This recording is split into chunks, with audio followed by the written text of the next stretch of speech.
여러분들 덕분에 공부를 아주 잘하고 있습니다. 이게 예전에 제가 혼자 읽으려고 했던 거하고 강의할 때 오고 차이가 많으네요. 강의하면서 환경가지를 제대로 이해할 수 있는. 그러니까 여러분은 지난해도 그런 말씀을 드렸는데 수강생분들한테 업중이십니다. 책을 이 사람은요 독특하게도 12권을 놓고 직접 번역을 한 것 같아요. 다른 책들은 요거에 2배 되면 900페이지짜리는 거의 프레이저가 쓴 2권짜리를 상당히 많이 따랐고, 근데도 변형을 시켰어요. 줄여야 되기 때문에. 그런데 2권짜리 제가 이제 주로 보고 있는 책이 을류문화에서 나온 박규태라고 하는 건데, 여기에 이제 제가 표시를 했어요. 그냥 박규태라고 광고하기 위해서가 아니라 제가 이제 몇 페이지 있는지를 하다가 보니까 지우지 못한 게 있어요. 2권짜리가 있는데 그 2권짜리는 또 상당히 너무 깊어요. 근데 그 2권짜리는 프레이저가 옮겨놓은, 말하자면 1권짜리인데 우리나라는 2권으로 번역되어 있는데 그 2권짜리에 충실하게 번역을 했고요. 이거는 이 사람이 직접 12권짜리를 놓고 번역을 한 것 같아요. 그래서 이 사람의 책을 보려면, 이상한 거를 보려면, 저런 걸 찾으려면은 12권짜리로 들어가야 돼요. 제가 원서로. 그 다음에 아까 얘기한 을류문화에서 나온 박규태 씨 책은 또 2권짜리가 사실 또 인터넷에 오픈되어 있어요. 들어가서 보시면 돼요. 황금가지가 치거나 그러시면은 있고요. 그 다음에 그래서 이 사람이 이 책을 볼 때 이제 어려운 점이 뭐냐면, 간략하게 이 정도 줄여놓으면 대단한 능력과 정렬이 들어갔을 거예요. 시간이 들어갔고, 그래서 덕분에 우리가 공부할 수 있는 거고요. 이걸 두꺼운 책으로 공부하려면 너무 질렸다고 했는데, 이걸 가지고 공부를 하면서 황금가지가 뭐되는 걸 안 다음에, 그 다음에 이제 좀 더 두꺼운 책으로 가면 좋겠는. 그래도 우리도 이 책이 없었으면 아마 강의를 못 열었을 거예요. 두꺼운 책을 갖고 교재로 할 수는 없는 거고. 그런데 다 경험하고 아시겠지만은 큰 책을 갖다가, 엄청나게 큰 분량의 책을 갖다가 한 권으로 줄이기가 어려우니까, 이게 또 앞에서 있는 얘기를 안 하고 뒤에서 앞에서 이야기하는 듯이 그냥 넘어가는 그런 구조들이 너무 많아요. 그러니까 두꺼운 책 같은 경우는 앞에서 뭐 얘기했지 그러고 주도 달아주고 찾아가 보면 거기 있어요. 근데 이건 앞에서 이야기했지 그러고 가면 앞에는 없어요. 근데 이제 그런 거를 찾느라고 제가 이제 공부를 하려고 하다 보니까 이제 그 흔적들이 프린트물에 나온 겁니다. 그 다음에 여기서 좀 번역이 조금 좀 아쉬운 것들. 그 다음에 이제 큰 책을 참고를 해서 여기서 아쉬웠던 부분을 보완해 놓은 부분이 그 프린트물입니다. 오늘은 5부하고 6부를 공부하는데요. 5부는 아도니스만 하고 일단은 건너가겠습니다. 1장만 하고. 중요한 건 아도니스만 알면 되기 때문에 그에 관련된 역사나 이런 것들은 지금은 몰라도 괜찮습니다. 그리고 주로 이제 해야 될 거는 제6부입니다. 이 책의 가장 중요한 핵심입니다. 그리고 새로운 건 없고요. 지난번에 말씀드렸다시피 지난번에 500 강의한 걸로 이 책의 3분의 2 정도는 등정을 한 겁니다. 그걸 갖고 있으면 이거는 6부에 들어가는 데는 어려움이 없습니다. 새로운 변수는 이제 짝을 지어서 왕과 앙비가 나타나서 두 사람 중에 한 사람이 불행에 빠지면서 그걸 은유적으로 사용을 해서 겨울이 왔다고 얘기하는 거예요. 겨울이 왔다 얘기하고 봄이 오는, 그래서 겨울과 봄 이야기를 이제 우리가 다 알고 있는 신화를 빌어서 얘기를 합니다. 뭔지 아시죠? 예. 이 메소포타미아나 이쪽에 보면 이슈타르하고 이난나죠? 이난나하고 두무지. 좀 변형되면 이슈타르하고 탐무지. 그 이야기가 그대로 가서, 프레이저는 그런 얘기 같다고 얘기하면 별로 안 좋아할 건데, 가서 이제 데메테로하고 페르세포네의 신화가 만들어진 것 같아요. 그래서 거기에 공통적인 거는 아마 지중해권에서 봄, 여름, 가을, 아마 3개의 계절이 있나 봐요. 여름이 좀 길었던가? 그래서 공유하는 계절 지역을 공유하는 그러한 관습이 생겨난 것 같아요. 숲의 왕은 여전히 살아있고요. 그다음에 이제 거기에 이제 두 남녀를 신화를 가지고 와서 먹고 사는 얘기를 계속 할 겁니다. 그래서 오늘은 좀 천천히 하겠습니다. 지난주보다. 그래서 6부가 조금 어렵다기보다 조금 좀 천천히 해나가야 좀 소화가 될 것 같아서 천천히 좀 해나가도록 하겠습니다. 책도 좀 참고하고 우리 책도 좀 짚어보면서 이렇게 해나가도록 하겠습니다. 선생님, 네. 저기 아까 저 유리를 분청색으로 번역하면 조금 잘못될 것 같은데요. 어떻게 하면 좋을까요? 금이니까 유리라는 보석이죠. 라피스 라즐리가. 그래요? 네, 유리라는 보석이 있습니다. 아, 분청색에. 그래요? 네. 야, 그럼 어떻게 하면 좋을까요? 저는 그냥 유리 그대로 놔둬도 될 것 그래요? 같은데요. 네. 유리로 변한다? 네, 유리가 우리가 아는 그 투명한 유리를 말하는 게 아니라요. 그러니까 오해되지 않을까요? 라피스 라즐리라는 뭐 아니면 뭐 청금석이라는 표현도 있긴 한데 잘 안 쓰는 말이라서. 그냥 라피스를 하는 게 더 낫지 않나? 아 원래 그냥 그렇게 해서 그럼 사람들이 찾아보고 밑에 줄을 달든가. 그래서 연상을 좀 그렇게 했어요. 이제 사람이 죽으면 2, 3일 지나면 3, 4일 지나면 푸르동동 해지잖아요. 네. 그래서 그렇게 좀 번역을 했고 그래서 박규태 씨 책 보니까 이렇게 돼 있어요. 암청색으로 돼 있어요. 이거겠다? 아니요. 불청색으로 돼 있어요. 그 두 번짜리에 제가 주로 보는 책에.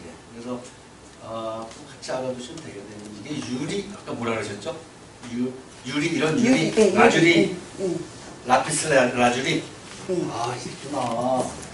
여기 좋습니다. 고맙습니다. 이게 여럿이 공부하니까 무식함이 뽀르는 아, 그렇군요. 그러니까 참 이 책이 번역이 어려워요. 네. 일본에는 한 1952년인가에 12권 13권째가 다 번역했다는데 우리도 아직 못하고 있는 게 아마 그런 것들 때문인 것 같고 2권짜리 박규태 씨 책만 읽어도 그것도 꽤 깊어요.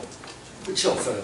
한 계절, 한두 계절 갖다가 다 줘야 아마 읽을 수 있을 것 같고 제가 그 책을 이야기하는 이유는 다른 책 비해서 그 책이 좋다는 좋다는 겁니다.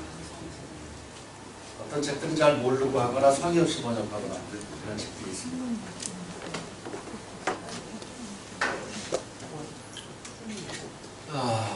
이거를 잠깐만요. 이거를 제가 요것만 하고요. 책을 잠깐 좀 보고 들어가겠습니다. 앞에 거 첫 번째 거는 두 번째, 세 번째까지 책에 있는 걸 갖다가 제가 한번 요약을 해본 겁니다.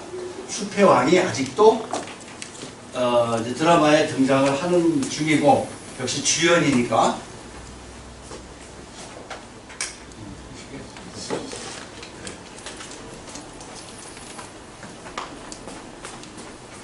아까 말씀드렸듯이 이제 쌍으로 나타납니다. 이쪽은 봄과 여름일 테고 이쪽은 겨울이겠죠? 어린이 동화책에서 이제 가져온 거고요. 이따가 이 내용을 볼 겁니다. PPT로 만들어서 가지고 왔습니다. 데메테로하고 페르세포네. 근데 그 이전에 탐부지였을 때 또 어린이 동화책에서 가지고 와서 PPT를 좀 만들었습니다. 거기서 이 그림 두 개를 합성하니까 오늘 공부할 주제인 것 같아서 이 사람들이 이제 이 사람 중에 한 사람이 이제 그 지하에 끌려가니까 겨울이 되고 다시 이제 오니까 봄이 되고 이런 얘기들 여러분들이 너무 많이 좋아하고 꽃도 피고 뭐 동물들도 여기 그림은 없나요? 다른 그림은 동물들도 있고 막 그런데 그림을 아주 오늘 공부할 거를 잘 그려놨습니다.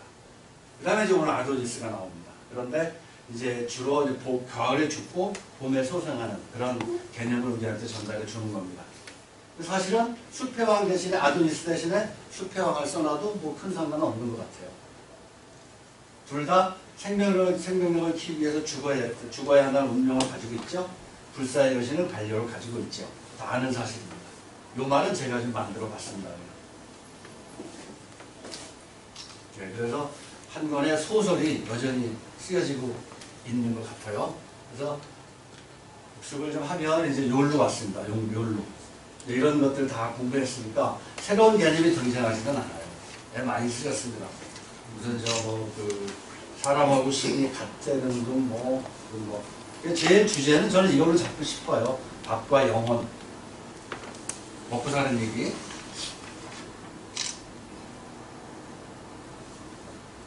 요거는 잠깐 할 겁니다. 우리 책에는 없는데. 여기 세 가지를 다루고 있고, 그러기 위해서 이제 이렇게 많이 달려왔습니다. 첫 시간에 이거 할 때만 해도, 아휴, 이걸 언제 다 가나 싶은데, 지금 6회 돌아오니까 이게 끝이 보이기 시작을 합니다. 여러분들 다 공부하시세요, 여러분들. 제 낯설어 뜨개져진 거예요. 수목정령의 사례. 봄에 5월에 남기둥이라는 걸 세우고, 그 다음에 남녀와 같이 축제를 벌이고, 그런 건 좋은데 왜 그렇게 또 정령을 갖던 정령을 죽이기까지 하는지 아직도 잘 이해가 안 가고, 책을 봐도 그런 것들에 대한 책이나 이런 걸 좀 봐야 되겠죠. 연구를 해야 들어올 텐데 구체적으로 들어오질 않아요. 제일 걸린 게 이 부분이고, 그래서 지난 시간에 좀 그 관련된 거로 공부를 하다가 이거를 다 미처 준비를 못하고 와서 지난번에 좀 버벅대는 듯한 느낌이 들었습니다. 예. 여기서 일어나는 일이죠. 이 사진 많이 보셨죠? 네, 많이 보셨습니다. 유발 할라리하고 누구죠? 제레미 다이아몬드의 책에서, 그러니까 호모사피엔스하고 총균쇠 공통적으로 나오는 그림이고, 워낙 귀욕하니까 여기서부터 시작해서 여부에 관련된 이야기예요. 그 다음에 여기서 이제 지중해로 넘어갔겠죠. 지중해를 가로질러서 여기까지 넘어갔겠죠. 여기서부터 시작됩니다. 아도니스 얘기. 판무주 여기서 시작됐고. 그러니까 이렇게 갔죠. 그러니까 요 인근 연안인, 요 인근 또 동부 연안인 이집트까지 갔을 테고. 그런 생각을 했어요. 근래에 이제 호모사피엔스하고 이제 총견설이 있다가, 이거 저 황금가지의 재판이구나. 그 생각이 들었어요. 먹고 사는 이야기고 농업의 이야기가 많이 들어가 있죠. 할라리가 그런 얘기를 하잖아요. 우리가 지금 이제 오늘 본격적으로 공부하게 될 곡식에 대한 건데, 농업혁명이야말로 인류의 가장 큰 사기작이라 그랬잖아요. 유발 할라리가. 그죠? 농업이라고 해놓고 갖다가 앉아서 이제 농사를 져먹고 가축을 키워서 먹고 살만해지는데 노동력이 엄청나게 늘었다는 얘기를 하잖아요. 그래서 이건 사기다. 그러니까 그전에 비해서 그전에는 좀 못 먹고 굶주린 건 있지만 그래도 이렇게 힘들진 않았는데, 그래서 아마 그 여파로 지금 우리들도 그렇게 힘든 삶을 살고 있는 게 아닌가 생각이 들어요. 일을 해도 끝이 없어요. 예전보다 많이 하는데.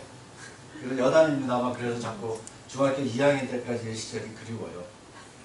내가 학교 가면 막 한 일주일씩 안 나와도, 너 왜 안 나왔냐? 그러면은, 집에 풀을 베야 된다고. 네. 한 일주일씩 방학을 주고 그랬어요. 뭐였었죠? 그게 숙제가 있었죠? 리어카에 5명에서 5개, 2개, 이런 숙제가 일주일씩 농한기에 아니죠. 농번기에. 다 아시죠? 그죠? 농업혁명의 수혜자시네요. 피해자가 아니고. 저는 일진강 옆에 살고 있어서 여기 교학강이라는 곳에 있어요. 지금 이제 많이 유명해진 지역이죠, 일산. 제가 어린 시절에 놀던 지역입니다. 며칠씩 가서 밤새면서 낚시하고 그랬던 게 교학강이 그렇습니다. 아버님 쫓아가서 어렸을 때 다녔는데 지금도 유일한 취미입니다. 스트레스만 쌓이면 그냥 강으로 달려갑니다. 네, 제가 이렇게 됐고요. 이제 요 얘기고, 사실 문화가 대개들 동감하시겠지만 이쪽으로 갔잖아요. 유럽 쪽으로. 이슬람이라는 문화를 타고. 유럽 애들은 사실은 거저먹은 건데, 거저먹은지 모르고 인류가 자기들을 위해서 얼마나 많은 걸 베풀었는지 모르고 너무 식은빵 떨고 있는 것 같다는 생각을 개인적으로 잠깐 했었습니다. 텔레비전에서 며칠 전에 이쪽에서 이슬람 문화가 저쪽에 준 영향권이라는 것에 대해서 막 이야기하길래 눈을 바로 쪽으로 쳐다봤습니다. 역시 그런 생각이 들어요. 이 문화가 대단한 문화인데 최고인 것 같아요. 이건 최고인 것 같아요.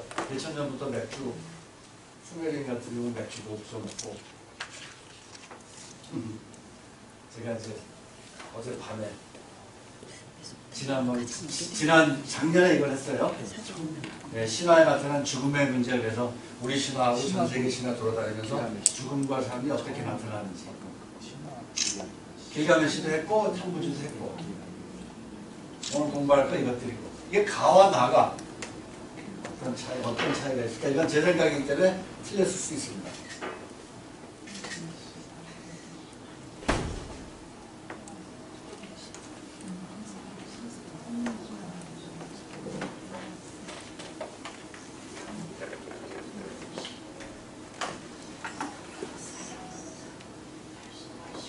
요 밑에다가 하나 더 단어를 적었다 지웠습니다. 힌트, 그까지 힌트를 주면 너무 쉬울 것 같아서. 여기 한 단어 하나.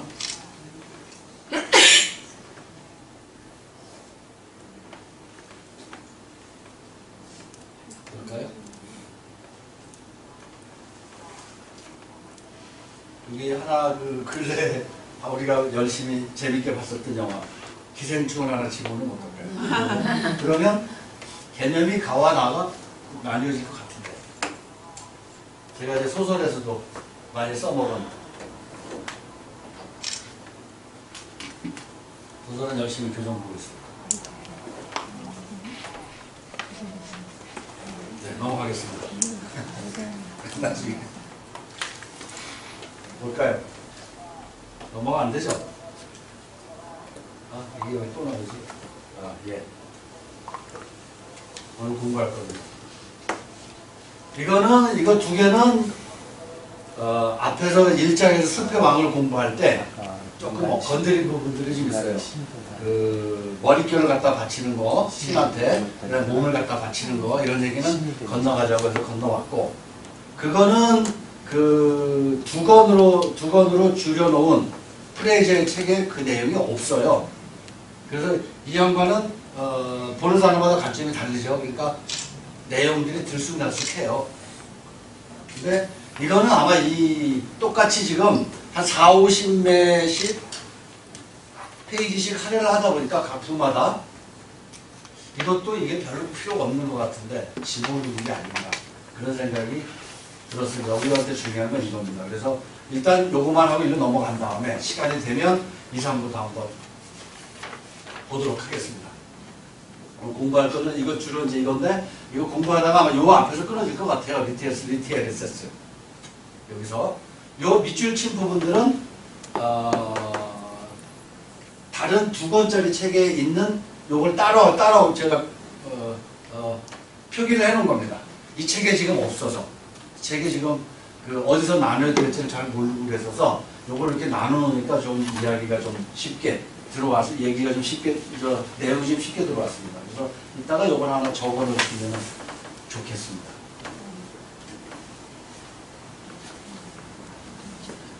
네, 중요한 거는 2번하고 4번. 결국은 곡물정령도 살해를 합니다. 그리고 인간을 죽입니다. 그래서 죽음과 삶이, 그래서 그 죽음과 부활로 연결되는 이런 개념으로 갑니다. 그러면 똑같으죠? 네, 나무 정령, 그 수목 정령 얘기할 때하고 패턴은 같습니다. 그걸 이제 구체적으로 봐야 되는데 이 부분이 상당히 좀 뭐랄까 구역을 나눠서 쏙쏙 들어오게끔 해놓지를 않았어요. 이 사람의 스케일이 워낙 방대해서 그 구분은 네가 해 라고 독자한테 아마 넘겨놓은 것 같은데 독자들은 아주 애를 먹습니다.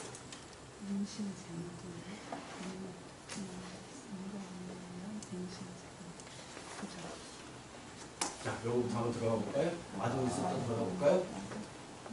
아도니스 들어가기 전에 아도니스하고 탐무지에 대해서 아시겠지만 이 책에 잠깐 소개되어 있는 거를 같이 한번 보고 가도록 하겠습니다.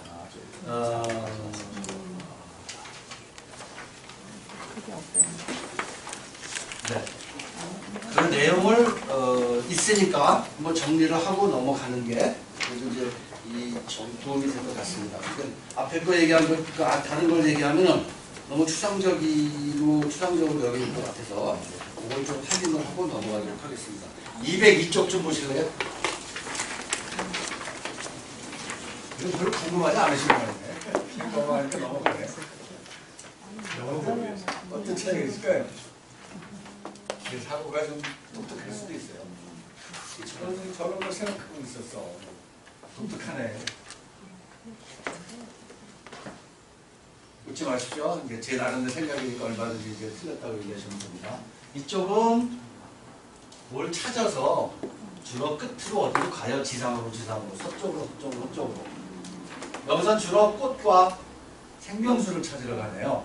여기서는 오시리스도 비슷하죠. 이따가 이제 탐부주하고 그 이난나하고 저 얘기하는 그 구조가 같아요. 이것도 오빠하고 결혼해갖고 둘이 부부가 됐는데 오시리스가 살해당하잖아요. 세트한테. 그래서 얘를 갖다가 어떤 관에다 담아서 물에 흘려버렸는데 그걸 찾으러 다니죠, 이시스가. 이따가 요거에 대한 이야기가 나옵니다. 이것도 길가메시도 그렇죠. 끝없이 저로 가죠. 바네데기도 끝없이 가죠. 얘도 어디 하늘나라까지 가죠. 끝없이 가는데 그 하늘나라인데 그 반면에 이쪽은 어떤가요? 저 주로 지하였죠. 화면까지 찾아서 탐모주 있다가 나오겠지만 아시다시피 지하로 내려가죠. 데메테르 페르세폰에도 지하로 암흑의 공간인 하데스가 사는 그런 공간으로 끌려가죠. 그다음 포폴베에서도 마야시나라는 포폴베에서도 글로 끌려가죠. 지하로 갑니다. 그래서 사실 지하냐 지상이냐 차이는 사실은 큰 차이는 없는 건데 제가 구분을 한번 해봤고 이게 좀 추상적이에요. 이쪽이 꽃과 생명수 이런 거. 그러면서 우리 신화에서 보면 이런 것들 좀 우리 생활과 직접 연관되는 것들은 좀 빠져 있지 않았는가. 사고가 좀 추상적이고 좀 구체적이고 좀 유물론적으로 좀 사고를 하는 사람들의 그래서 이 사람들이 좀 잘 살았을까 이런 것들이 유혹으로 넘어가서 우리는 이런 것들의 영향을 받아서 좀 어떤 관념적인 그런 것들에 많이 치여서 살았을까 그런 생각이 들었습니다. 잘못했습니다.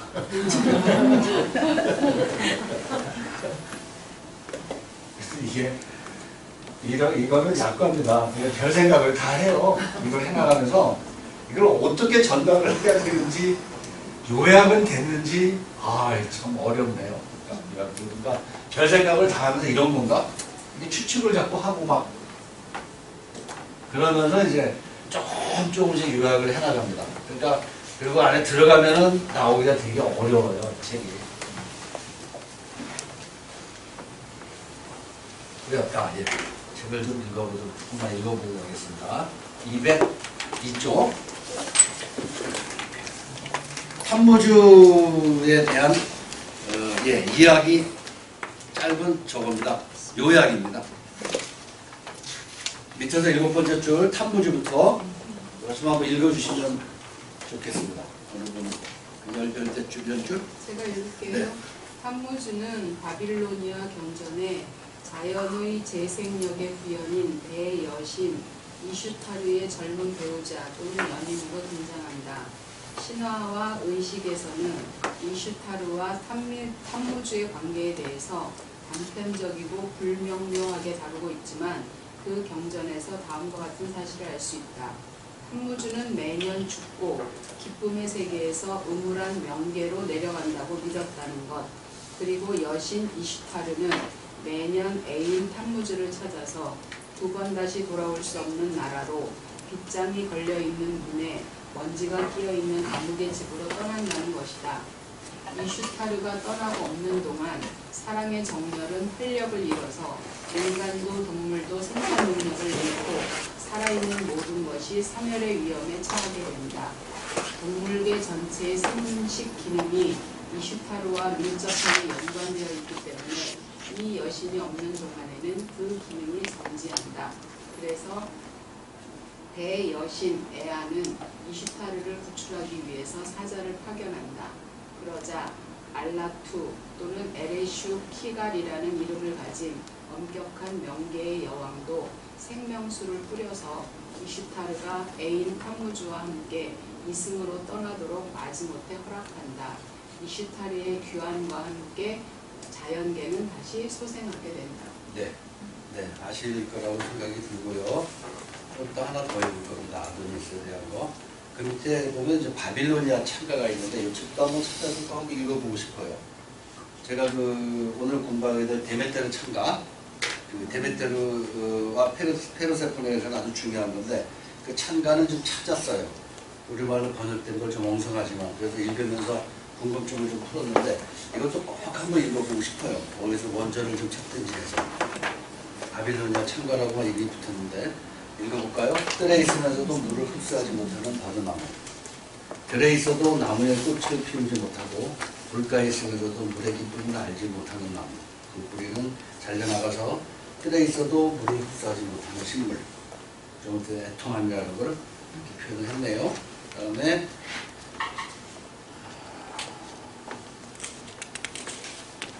네, 다음 쪽 넘기겠습니다. 204쪽 보면 찬가에 이어지는 찬가의 첫 번째 줄에 보면 귀여운 내 다무여 그러는데 이게 이 다무가 뭘까를 찾아보니까 표기만 돼 있고 연인이라고 번역을 해놨나요? 뭐 연인으로 다 얘네들 표기가 다 저 아마 로마자 표기돼 있기 때문에 연인이요, 연인. 제가 몰라서 찾아본 거고, 자 하는 김에 205쪽으로 가서 아도니스도 한번 보고 가겠습니다. 이게 이제 그 두 가지로 갔나 봐요. 아도니스하고 데메테르 신화 쪽으로 조금 이제 지역마다 워낙 넓고 그러니까 수십, 수백, 수천 가지잖아요. 판본들이. 그러니까 이건 아도니스는 또 별도의 길을 걸어갔나 봐요. 데메테르하고는. 그것도 좀 한번 읽어봐 주시면 좋겠네요. 205쪽에 맨 앞에부터 아도니스를부터 아도니스를 둘러싼 비글의 이야기와 감상을 자아내는 의식에 대해서는 바벨로니아 문학의 단편적인 기술과 예언자 에제키엘이 예루살렘 신전의 공문에서 탐무주의 죽음을 애도하며 우는 여자들의 모습을 보고 쓴 것보다 그리스 신화가 우리에게 더 익숙하다. 그리스 신화에 그려져 있는 이 동양의 신은 아프로디테에게 사랑받는 아름다운 젊은이로 등장한다. 아프로디테는 아직 어린 아도니스를 상자에 숨겨서 저승의 여왕 페르세포네에게 맡겼다. 그런데 사랑의 여신 아프로디테가 직접 저승으로 내려가서 사랑스러운 아도니스를 죽은 자의 세계에서 데리고 오려는 순간 페르세포네는 그 상자를 열고 안에 있는 아기의 아름다움을 보고 아프로디테에게 돌려주기를 거부했다. 제우스가 사랑의 여신과 죽음의 여신의 싸움을 중재했다. 아도니스는 1년의 반을 저승에서 페르세포네와 살고 나머지 반을 하늘에서 아프로디테와 살아야 한다고 결정을 내렸다. 그런데 이 젊은이가 사냥을 하다가 멧돼지에게 받쳐서 죽는다. 질투심 많은 아레스가 연적을 살해하기 위해서 멧돼지로 변신한 것이었다. 아프로디테는 사랑하는 아도니스의 죽음을 슬퍼한다. 이 신화에서 아도니스를 둘러싼 아프로디테와 페르세포네의 다툼은 이슈타르와 알라투와의 싸움을 보여주는 것이며 아도니스에게 1년의 절반을 저승에서 보내고 나머지 반을 하늘에서 보내도록 한 제우스의 결정은 매년 죽음과 재생을 되풀이한 탐무주의 그리스판의 다름 아니다. 네, 고맙습니다.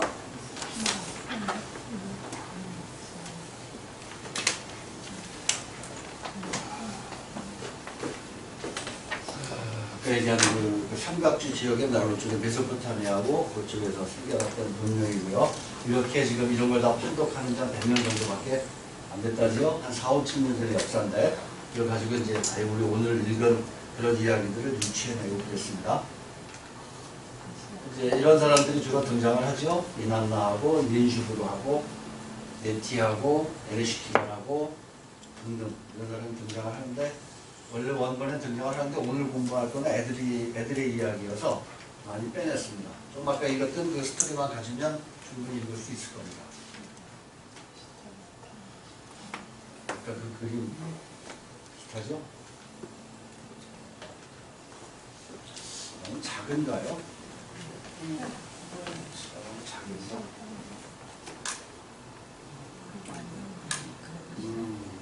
이게 지난번에 애들한테 할 때 여기를 가까이서 비춰갖고 글씨가 좀 컸었어요. 그래서 그랬는데 잘 안 보이죠? 저도 원본이 없으니까 이거를 보고 읽어야 될 거예요. 할까요? 읽어볼까요? 넘어갈까요? 읽어봐요. 한 11개 정도?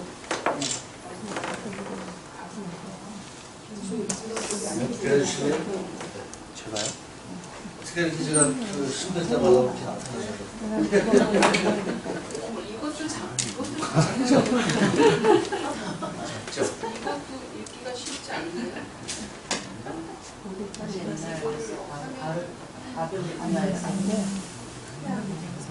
좀 더 크게 해볼까요? 거기서 잘하시는 분이고 화면이 이거 자체가 작아요, 글씨가. 제가 안경을 쓰고도 안 보이는데요. 일단 쉬는 시간에 구매를 해볼게요. 네, 일단 넘어가고. 네.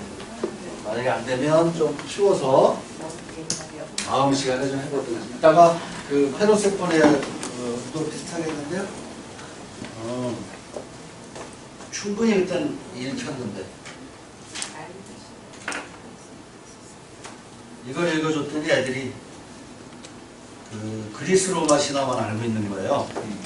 저게 이쪽에서 같다는 얘기를 하니까 깜짝 놀라고 막 얼굴에 막 짜증을 내면서 둥글어요 막.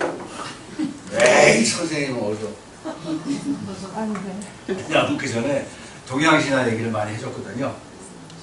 그래서 그 고전들을 오늘도 공부할 게 이제 개셀인데 그 관련된 그런 책들을 고전들이 많아요 우리나라에 저 아시아에도. 저는 그래서 자꾸 이제 그 눈치채셨겠지만 게우스나 얘네들 그 신화를 보면 정이 가는 데가 별로 없어요. 뭐 맨날 뭐 이상한 짓들만 하고 뭐. 근데 그러면서 아시아 신화를 보면 훨씬 더 정감 있고 우리 저기 가까운데. 그런 거 신화를 아시아 신화를 처음에 할 때는 눈을 동그랗게 쳐다보다가 이런 걸 얘기해 주니까 아니라고 막 고개를 막 설레설레 흔들어서 그거 갖다 이제 조금 뭐랄까 그럴 수도 있나라는 생각을 할까지 바꾸는 데까지 한참 걸렸어요. 2달 걸렸어요. 내년에 또 보자 그러고. 수메르 지역에 다시 나타나는 수도원이 있잖아요. 여기 저기 서리 문제가 언급됐을 것 같은데 그거하고 그리스 신화에 나오는 그 시리아하고는 어느 게 더 빠른가요? 저쪽이 훨씬 빠르죠. 그래도 한 4,5천 년 정도, 5천 년 쪽으로 가요. 그 수메르, 그쪽에 4대 문명 발생 지역 중에 하나잖아요. 그러니까 거기서 이미 거기서 오리지널은 있었던 것 같아요. 예. 예를 들면 길가메시도 있잖아요. 그리스도 그 정도 시기 아니었나요? 신화가 좀 2000년 그렇죠. 아무래도 이쪽보다 2000년 정도 떨어지죠. 뒤의 이야기죠. BC 뭐 500년, 1000년, 1500년 이 정도 아닐까요? 많이 가면? 그죠. 저것도 우리가 서사시를 읽었던 게 한 500년, 600년 전 BC. 일리아드 오디세이 같은 것도 그렇게 되니까. 근데 이거는 BC 그렇게 가요. BC 3000년 막 그러니까 참 다르죠. 어쨌건 그 문자를 대독해내기 잘했죠. 유럽인이 해냈는데. 이 프레이저도 지들 우리 유럽을 얘기할 때는 우리 유럽인들 그러고 나머지는 미개인들은 막 원시인들 막 그렇게 써놨어요. 첫 시간에 말씀드렸다시피 얘네들의 사고가 아시아를 잘 모르니까 그 산업혁명이나 이런 거 되면서 겨우 이제 좀 먹고 살만해지니까 남의 남의 나라 가서 못 살고 그냥 그랬던 거잖아요. 선생님 빨리 가서 저 책을 빌려오는 게 빠르지 않을까요? 다음 시간에 하죠. 다음 시간에. 책이 저한테 집에 있으니까. 그러면 이거는 잠깐 접고.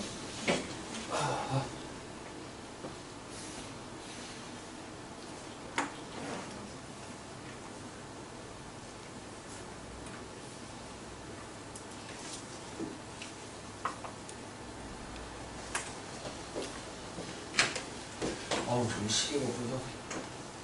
시간 많이 됐구나. 네, 천천히 하죠. 이제 2시간 잡아놨으니까 오늘 뭐 나머지 시간 하고 여기 서둘리면 큰일 납니다. 10분 정도만 더 하고 마셨다가 또 가도록 하겠습니다. 예. 이걸 차라리 본문을 한번 해보죠. 요약이 돼 있어갖고 다시 요약하기가 너무 어려워서 본문을 많이 가지고 왔습니다.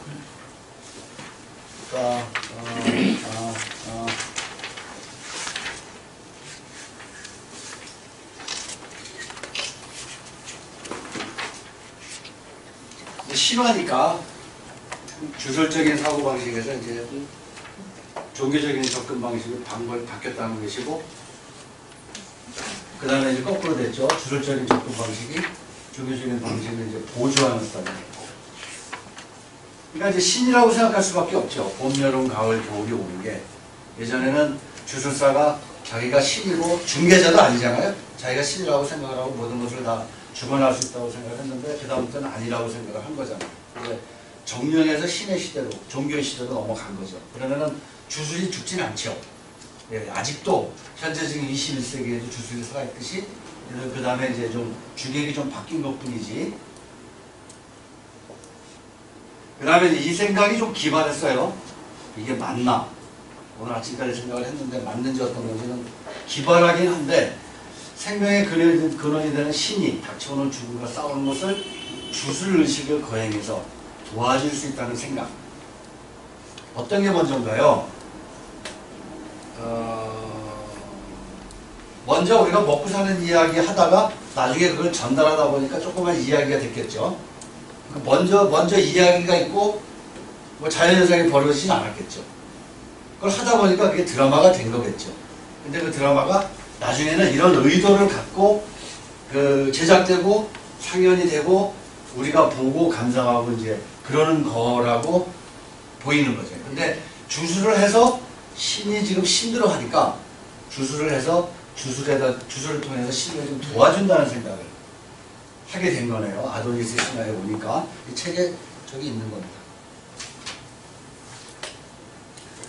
199쪽, 200페이지 쪽에 있는 거니까 저는 이제 요약만 하고 넘어갈 테니까요. 그렇게 길지도 않아요. 집에 와서 읽어보시고요. 네, 왔다 갔다 해서 죄송합니다. 프린터물 좀 보십시오. 6쪽짜리.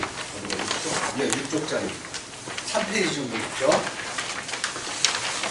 제가 공부하다가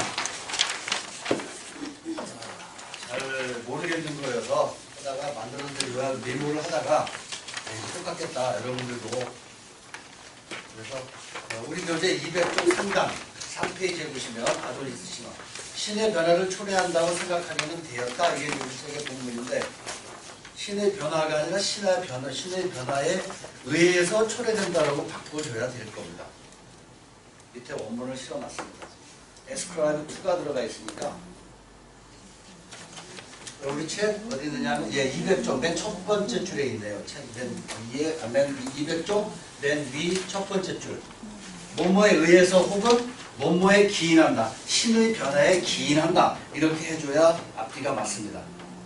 원문이 있으니까 읽어보시고요. 그 다음에 그 밑에 쭉 내려가서 5부 국식의 정령 3번 니테르세스 그걸 끌어다가 네 번째 줄에 갖다 놔야 되겠네요. 교재 251쪽은 이미 5부예요. 그 말씀인지 아시겠죠? 이거를 본문에서 이거를 끌어다가 위로 가져가야 돼요. 이미 5부가 시작됐어요. 네 번째 줄 볼로 좀 끌고 가세요. 끌고 가세요. 네, 끌고 가세요. 나머지 건 이제 그 5부로 넘어가서 이것도 한번 자세히 한번 다시 살펴보도록 하겠습니다. 특히 그 디티에르세스가 이 책에서 중요한데, 거기서 관련돼서 책을 몇 번 읽고 막 그러다 보니까 이해가 안 되는 부분이 있어서 말씀드린 대로 제가 공부하는 중에 만들었습니다. 그래서 이런 거를 이게 지뢰밭 같아요. 그러니까 내용도 어렵고 낯선데 이걸 이제 제대로 안 돼 있으니까 다른 책을 찾고 원서를 찾고 그렇게 해서 갔다가 다시 와서 이제 이런 소리구나 하고 다시 읽다가 보니까 시간이 좀 걸렸어요. 제가 저 혼자 했으면 안 했을 텐데 업이라는 게 그래서 그렇습니다. 네, 그 다음에 이제 이걸 드라마화 시켰다는 얘기죠. 그렇겠죠. 자연현상이 먼저 있었겠죠. 그 다음에 그 드라마를 만들었겠죠.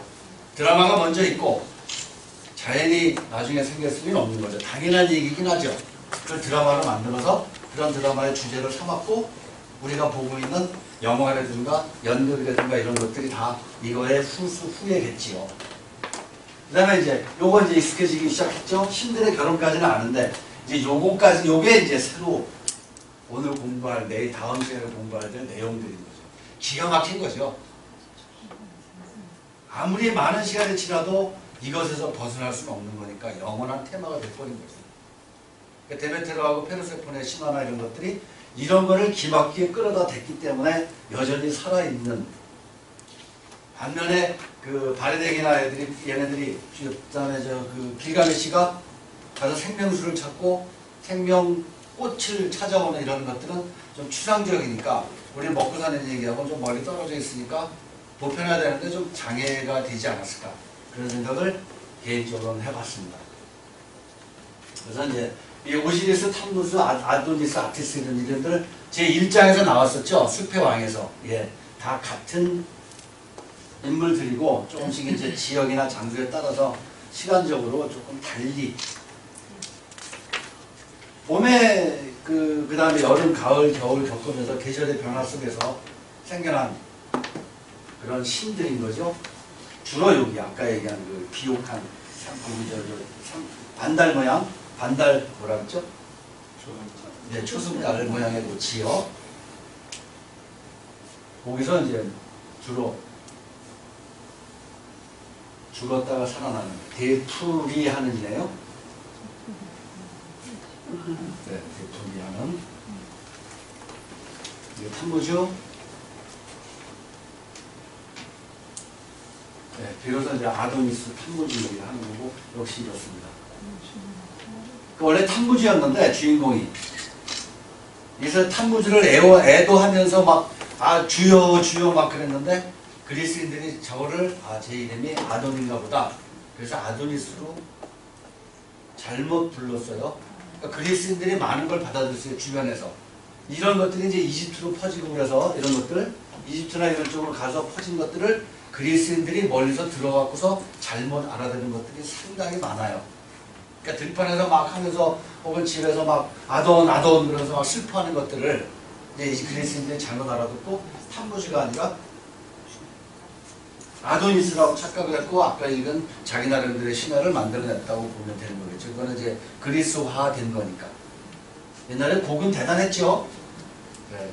여자분들 기억하시겠지만은 곡해! 그러면 이제 할아버지가 다들 들어와갖고 그냥 막 10분씩 곡하고 그랬잖아요. 1시간씩 해! 이러면 이제 네, 그러고 그냥 아이고 막 그랬더니 지역이 얼마 안 돼요.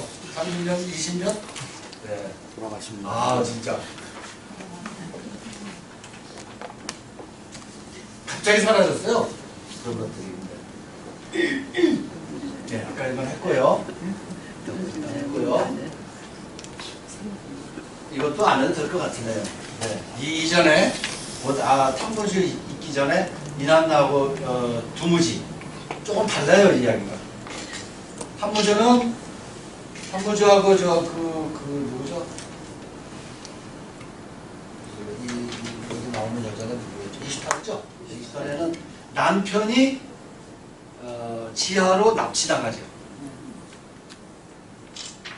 여기서는 이 원래 판본에서는 그러니까 두 가지가 있죠. 길가메시 이야기하고 이 이야기가 있잖아요. 길가메시는 아까 얘기한 대로 수평으로 가서 생명수하고 불로초를 찾으러 가고 그랬고, 얘는 지하로 내려가는데 이제 지하까지 지 나라로 만들려고 내려갔다 욕심 부렸다가 밑에 가서 죽어요. 언니가 다스리는 명계로 갔다가 다시 살아오려고 하는데 그냥 올라가면 안 된다. 조건이 있죠. 그래서 죽었다가 이제 다시 살려놨는데 사제가, 부하가 미리 이제 자기 죽으면 이렇게 해라 그러고 부하한테 얘기를 해놓고 내려갔다 죽어요. 내가 죽으면 어떻게 해서 살려내려고 그러고 살려냈어요. 다시 이제 지상으로 올라가려고 그러니까 그냥은 못 간다. 네 대신 누구 하나를 잡아놔라. 알았습니다. 그러고 이렇게 누굴 잡을까 그러다 보니까 탐무주가 지 남편이 지 아내가 지금 죽어갖고 지금 이 고생하고 있는데 재밌게 잘 살고 있는 거예요. 저 새끼 잡아들여라. 그러니까 그 탐무주를 갖다가 잡으려고 하는데 탐무주가 알아차리고 엄청 도망다니죠. 아주 신으로서는 아주 비참하게 돌아다닙니다. 그런 얘기가 조금 변경이 돼갖고 이제 탐무주 아도니스로 왔고, 그 다음에 페르세포네하고 쟤는 또 이야기가 조금씩 달라집니다. 주인공들이 남자가 됐다가 여자가 됐다가 달라집니다. 줄거리가 이래요. 지금 바로 말씀드린 거. 와이프가 돈 버는 거 같은데. 제가 갑자기 만든 거여서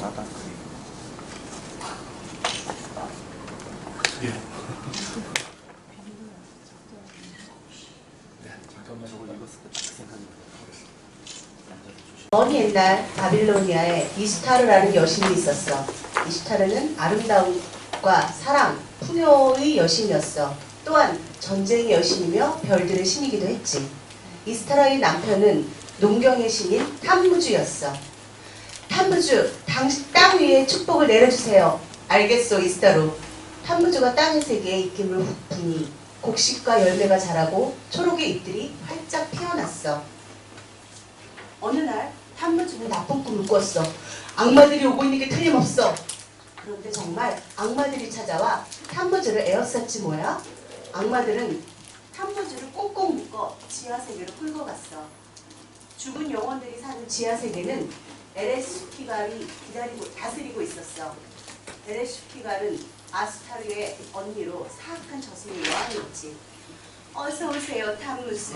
이제 이곳에서 영원히 나와 함께 살아요. 에레스키갈은 탐무즈를 반갑게 맞이했어. 탐무즈가 지하세계로 내려가자 땅 위의 세상은 모든 것이 생기를 잃었어. 강과 샘이 마르고 꽃과 나무들은 바짝 시들었어. 식물과 동물들이 하나둘씩 죽어가고 새들은 노래를 멈추었지.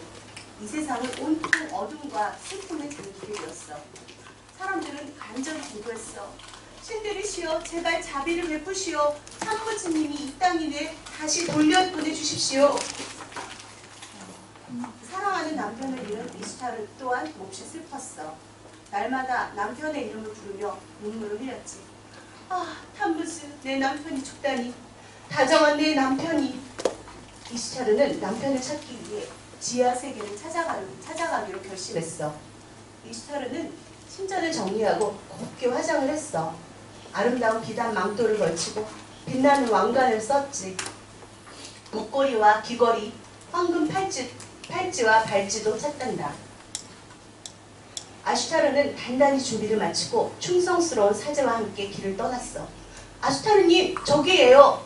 아슈타르는 지하세계로 가는 어두운 동굴 앞에 이르렀어.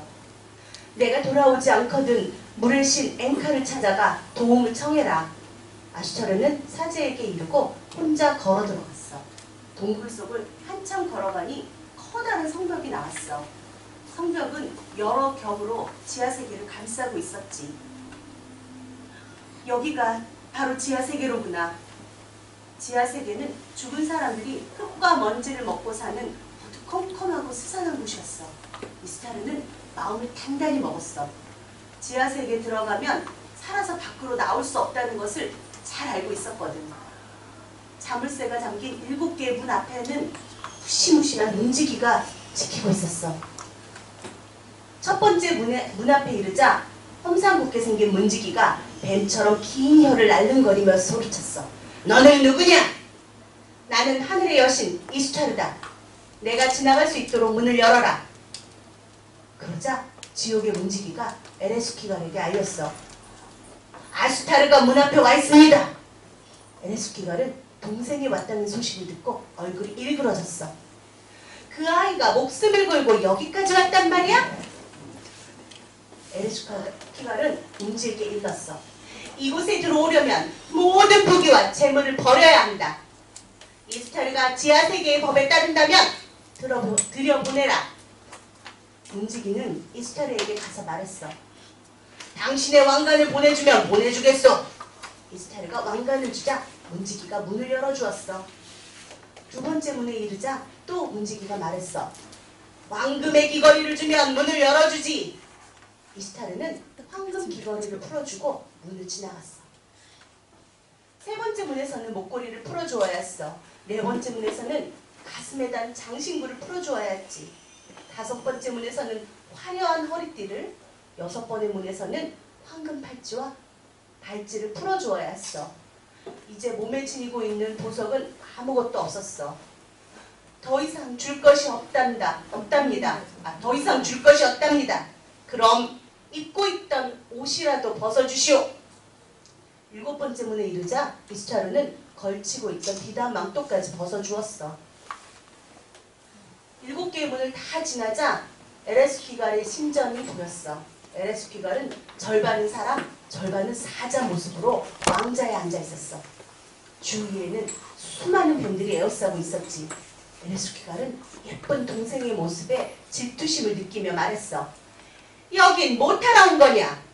이스타르는 에레스키갈의 왕자 앞에 쓰러져 있는 탐무즈의 모습을 바라보며 애원했어. 언니, 제발 탐무즈를 돌려보내주세요. 에레스키갈의 표정이 갑자기 차가워졌어. 어리석은 것. 이곳에 오면 다시는 살아서 돌아갈 수 없다는 것을 모르느냐? 에레스키갈의 죽음의 눈빛을 이스타르에게 쏘아보냈어. 언니! 이스타르는 그 자리에 쓰러져 죽고 말았지. 이스타르가 죽자 세상의 빛은 잃고 어둠에 휩싸였어. 이스타르니께 나쁜 일이 생긴 게 틀림없어. 사제는 물과 지혜의 신 엔카를 찾아갔어. 큰일이르구나. 이스타르가 없으면 땅 위에 생명들이 태어날 수 없을 텐데. 엔카는 사제에게 생명의 물을 주었어. 사제는 엔카의 신의 도움으로 지하세계에 들어갔어. 이스타르님, 정신 차리세요. 사제는 이스타르에게 생명의 물을 먹였어. 탐무즈. 이스타르는 눈을 뜨더니 탐무즈를 끌어안고 울었어. 이스타르의 뜨거운 눈물이 닿자 탐무즈는 생명의 기운이 솟아나 눈을 떴지. 탐무즈는 이스타르와 함께 가거라. 하지만 1년의 절반은 내 곁에서 머물러야 한다. 에레스키갈은 이스타르와 탐무즈를 풀어주었어. 이스타르와 탐무즈는 서둘러 7개의 문을 지나갔어. 문을 지나갈 때마다 문지기에게 주었던 물건들을 차례차례 돌려받았어. 마지막 문이에요. 이스타르는 7번째 문에서 왕관을 돌려받고 탐무즈와 함께 지하세계를 벗어났단다. 그 뒤로 탐무즈는 해마다 절반은 지상세계에, 절반은 지하세계에 있게 되었어. 탐무즈가 지상세계에 있을 때는 모든 생물에게 따뜻한 온기와 생기가 스며들었어. 저 풍성한 곡식과 나무들을 보세요. 하지만 6달이 지나자 탐무즈가 지하세계로 불려가면 땅 위에는 차가운 겨울이 찾아왔지. 탐무즈가 지상세계에 있는 동안은 여름, 지하세계에 있는 동안은 겨울이 되었단다.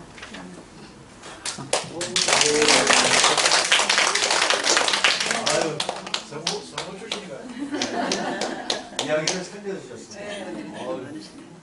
이따가 한 번만 더 부탁합니다. 데메트르하고 페르세폰도 이 정도의 분량이 있습니다. 일단 보고 시작하기로 이따가 보기로 하고요. 말씀드린 대로 이제 겉사월 왕하고 이게 제가 이제 개인적으로 인간신이라고 하면 어떨까 이 이야기꾼을 그래서 어떤 다른 사람들의 어떤 의견이나 이런 거를 어떤 이론을 받아들인 게 아니고 제가 그냥 나름 판단을 해봤어요. 인간신이라는 게 우리한테 개념이 없어서 너무 막연해서 전에 이제 하다못해 그런 말씀까지 드렸잖아요. 우리 주변에 인간신이 누가 있을까? 백종원 넘어갔던 기억이 있는데 그래서 마침 이 책이 있어서 제가 좀 강 선생님한테 부탁을 좀 드렸습니다. 강 선생님 부탁드리겠습니다. 네. 이 부분을 한 3페이지로 요약했는데요. 그 부분은 나중에 읽어보시고요. 제가 간단하게 요약한 부분만 읽고 뒤에 4페이지로 바로 넘어갈게요. 이야기만 읽을게요. 겉사월과 위대한 신이 번번이 요마에게 당하는 인간들의 모습을 가여이 여겨 이를 천국의 신들에게 보여주니 흥분한 젊은 신인 추비가와가 민국으로 내려가겠다고 자청했다. 천계의 기억을 잃고 추비가와는 인간으로 태어나 민국의 왕이 되기 전에 죄루로 왕이 되어서는 겉사월이라 불리게 된다. 이 부분은 없어요. 제가 그냥 읽을게요. 먼 옛날 나쁜 짓을 수없이 저지르고 다니던 마귀 삼형제가 현신들에게 제압당해 죽었다가 환생했다. 이 개들은 전생의 원한 때문에 끊임없이 서로를 물고 뜯으며 세월을 보내다 근처를 지나던 어떤 신의 도움으로 해탈할 수 있었다. 개들이 다시 환생해 머리 9 달린 마멋이 되었고 그중 머리 4개는 간절한 기도로 북방의 롯자왕, 허월의 백장왕, 장국의 사단왕, 머니국의 신지왕으로 태어났다. 9개의 머리 중 마음이 착했던 머리 하나는 마왕을 굴복시키고 백성을 보호하는 세계 군사의 왕이 되어야겠다고 생각했고 나중에 하늘로 올라가 대범천왕의 아들 추비가와가 되었다. 겉사울 왕은 이곳 북방의 왕들을 다 물리치고邻국을 평화롭게 만들어야 하는 숙명을 가지고 태어났다. 그는 인간을 괴롭히는 요마들을 없애고邻국을 강대하게 만들기 위해 노력한다. 그러나 그는 인간으로 태어났기 때문에 서툴렀고 계속해서 고뇌할 수밖에 없었다. 자신이 요마를 없애기 위해 일으킨 전쟁으로 남은 것은 새로운 전쟁을 일으킬 때 쓰이게 될 보물들과 가족을 잃은 사람들 뿐이었다. 나라는 강대해졌지만 백성들은 그만큼의 행복을 누리지 못하고 있었다. 이에 공허함을 느낀 겉사울 왕은 자신의 이야기를 나중에 널리 알려줄 누군가가 있었으면 하고 생각했다. 그러다가 미래에서 자신의 이야기를 부르고 다니는 이야기꾼의 꿈속으로 들어가게 된다. 이제 중컨이 나와요. 중컨은 이제 이야기꾼인데요. 티베트 영웅이 겉사울 왕의 노래를 부르는 사람이에요. 그리고 이 사람은 평생을 떠돌아다니고 노래를 불러야 하는 숙명을 가졌어요. 굉장히 긴 서사시로 되어 있는 노래를 외워서 부른다는 게 일반 사람으로서는 상상할 수 없는 일이거든요. 이제 그들은 이것이야말로 신이 주신 능력이라고 생각하고 그 능력을 귀하게 여긴다. 소설에서는 이야기와 이야기꾼이 번갈아 가면서 나온다. 겉사울과 진메이의 이야기가 전개되어 가는 과정을 따라가다 보면 주어진 삶을 묵묵히 살아가는 그들에게서 우리의 모습도 비추어 보게 되지 않을까 한다. 그러면 이제 4페이지의 이야기꾼으로 넘어가서 그 부분을 이제 읽어 나가겠습니다. 이 이야기꾼. 양치기 진메이는 매번 보살이 천궁 안으로 들어가는 장면에서 끝나는 꿈을 꿨다. 그는 자신이 신에게 받은 사람인 것을 알았지만 꿈나라의 문이 다시 열리지 않아 그저 계속 양을 치는 수밖에 없었다. 그는 바람만 맞으면 눈물이 흐르는 왼 눈으로는 아무것도 볼 수 없게 되었다. 진메이는 자신이 꿈꾼 것이 숙부에게 들었던 이야기와 달라서 혼란스러웠다. 진메이가 늙은 이야기꾼에게 당신의 이야기가 자신의 꿈과 다르다고 말했다. 그러자 늙은 이야기꾼은 이야기에 새로운 가지가 생겨나려는 모양이라고 말하고는 떠난다. 진메이의 꿈에도 변화가 생겼다. 그동안 꿈속에서 그는 방관자였으나 제르에게 달려가 왜 관세음 보살을 모르느냐고 소리치기도 하고 보살님 실물이 사원에 있는 조각상하고 닮지 않았다고 말하기도 한다. 보살에게 질문까지 하다 꾸짖음을 당해 깨어나기도 했다. 진메이가 마을 사람들에게 보살님을 뵙고 소년 겉사울도 보았다고 말했지만 사람들은 애꾸눈인 진메이가 하는 말을 믿지 않았다. 하루는 진메이가 만난 라마스니 자신은 살아있는 부처 활불이라며 보살께서 그대 마음에 보물을 숨긴 것 같으니 내가 그 보물을 캐도록 해달라고 한다. 그렇게 겉사울 대왕께서 진메이의 눈앞에 나타난 후 애꾸는 양치기 진메이는 정신을 잃고 쓰러졌다. 정신을 차린 진메이가 꿈을 꾸었고 활불의 도움으로 진메이는 입술을 움직여 노래를 부르기 시작했다. 이렇게 해서 신성한 겉사울 전기의 이야기꾼이 초원에 또 한 명 태어났다. 진메이는 마을을 떠나 육현금 만드는 장인을 찾아갔다. 그 장인은 그를 보자마자 그가 육현금의 주인임을 알아보고 진메이에게 아무 조건 없이 육현금을 주었다. 그는 생전 처음 만져보는 육현금을 연주하게 되는 기이한 경험을 하게 됐다. 어느덧 숙부의 집에 도착한 진메이는 그만 정신을 잃고 쓰러지고 숙부는 점점 신이 내린 이야기꾼인 중컨으로 변모하는 조카의 모습을 보았다. 정신을 차리고 일어난 진메이는 숙부가 만들어준 모자를 쓰고 육현금을 연주하며 집을 나섰다. 진메이는 1, 2년 사이에 유명한 이야기꾼이 되었다. 말타기 시합이 벌어지는 곳에서 그는 겉사울 노래를 전문적으로 녹음해 연구하는 학자를 만나 방송국에서 생활을 하게 됐다. 진메이는 그곳에서 행복한 날들을 보내던 중 또 다른 여자 이야기꾼인 양진조마를 만나게 된다. 그녀는 진메이에게 관심을 보이고 챙겨주었다. 방송국의 시골뜨기 진메이가 프로그램 진행자인 세련된 아상을 좋아한다는 소문이 돌았다. 상황이 난처해지자 그는 아무 말 없이 도시에서 사라졌다. 그 후 진메이는 겉사울 왕의 이야기에 나오는 장소를 찾아다니며 노래를 부른다. 그는 장국이 빼앗으려 했던 소금이 나는 호수를 찾다가 소금 캐는 사람들이 힘들게 지내는 모습을 보았고, 민국에서 장국으로 가는 소금길을 찾아다니다가 중간에 만난 남아승에게서 신이 내려준 뜻대로 살라고 핀잔을 듣기도 했다. 진메이는 지나가는 마을마다 옛 장국이 있던 곳이냐고 물어보았으나 아무도 아는 이가 없었다. 그는 일행들과 헤어져 더 남쪽으로 향했다. 어느 날 진메이의 꿈속에 신이 나타나 가진 의문을 버리고 주어지는 이야기를 하지 않으면 이야기를 잃게 될 거라는 경고를 했다. 그리고 그의 허리춤에 달아두었던 소금들의 사그락대는 소리에 놀란 신은 변명할 새도 주지 않고 활시위를 당겨 그의 몸에 화살을 쏘았다. 잠에서 깬 그는 자신이 기억을 잃었다는 걸 알게 됐다. 꿈에서 깬 진메이가 가장 먼저 떠올린 것은 등 뒤에 화살 한 대가 있다는 것이었다. 그러나 현실에서는 화살의 흔적조차 없었다.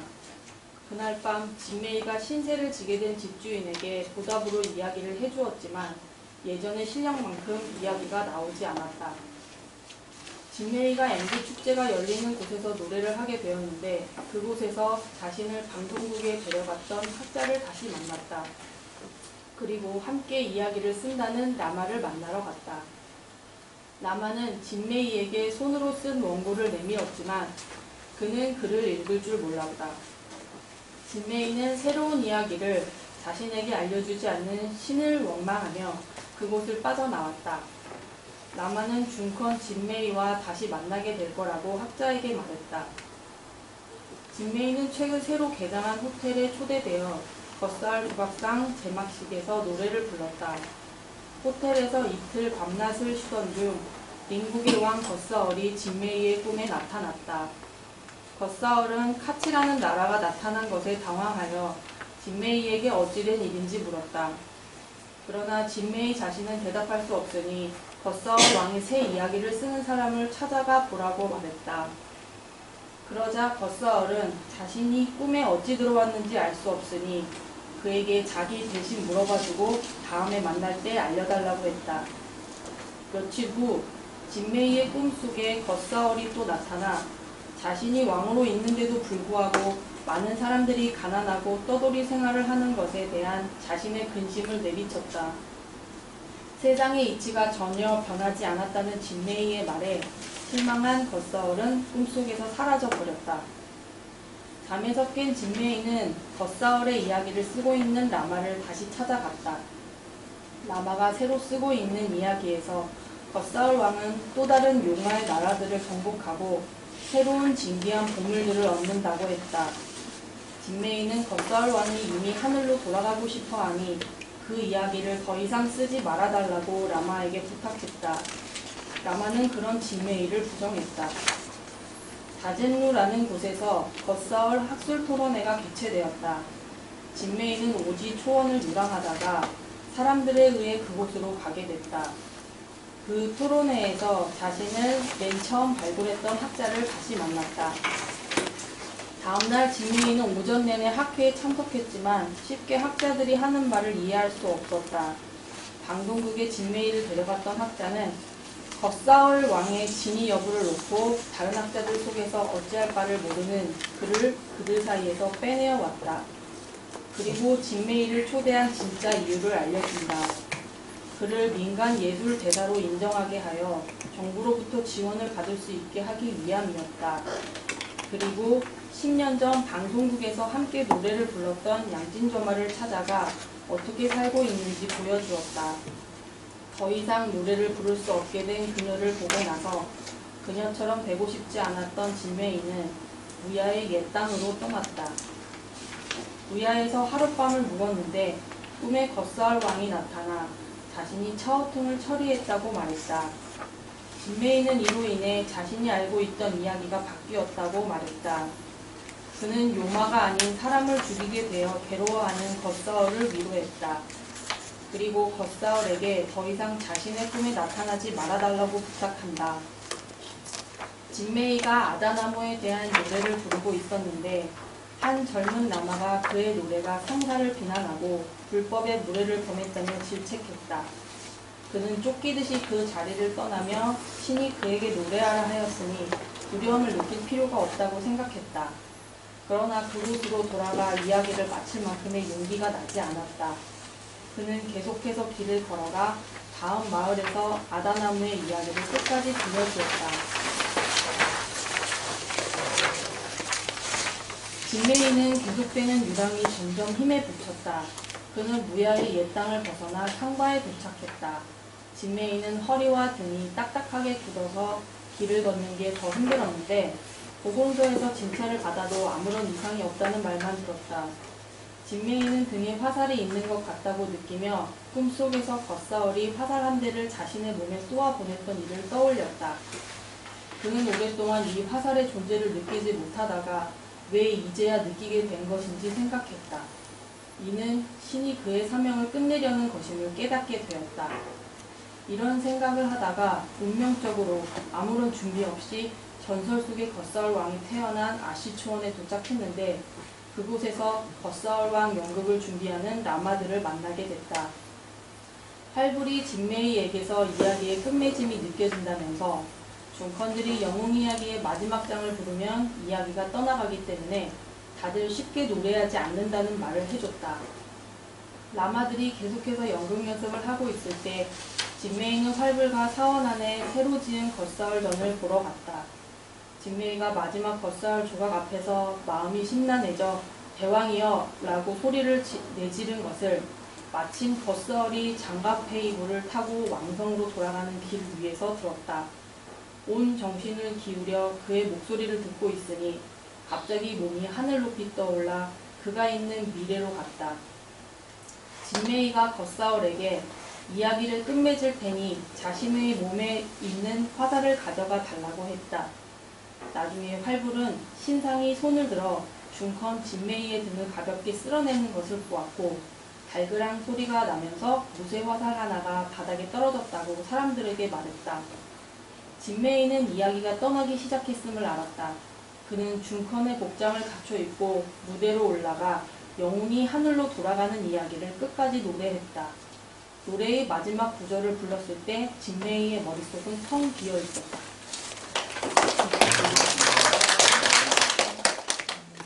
읽기도 이렇게 힘든데 요약하시는 거라고 애는 많이 쓰셨습니다. 고맙습니다.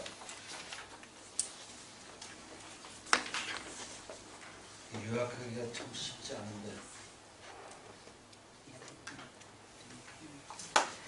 혹시 질문 있으신가요?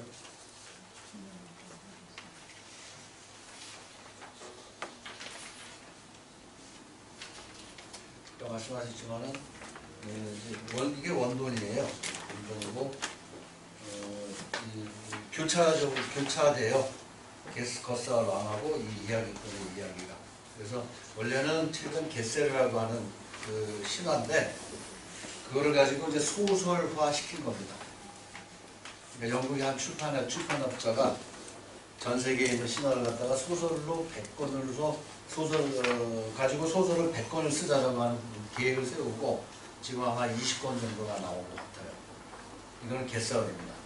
무슨 여러 가지 그 메데 이야기라든가 이런 등등의 신화를 갖다가 소설을 만드는 작업을 하고 있는데 아주 재밌습니다. 사실은 겟세르가 읽으면 별로 재미가 없는데 이게 인간심이 붙음으로 진메이가 붙음으로써 서로 교차되면서 재밌습니다. 아주. 그래서 새로운 또 경지를 맛본 그런 책입니다. 읽어보시고요. 내가 그 아쉬운 대로 그럼 그렇게 좀 끝내고요. 한 번만 더 그럼 부탁드리겠습니다. 이제 저기로 넘어갈게요. 그 5루로 넘어가도록 하겠습니다. 넘어가기 전에 210쪽 좀 봐주십시오. 교재 210쪽.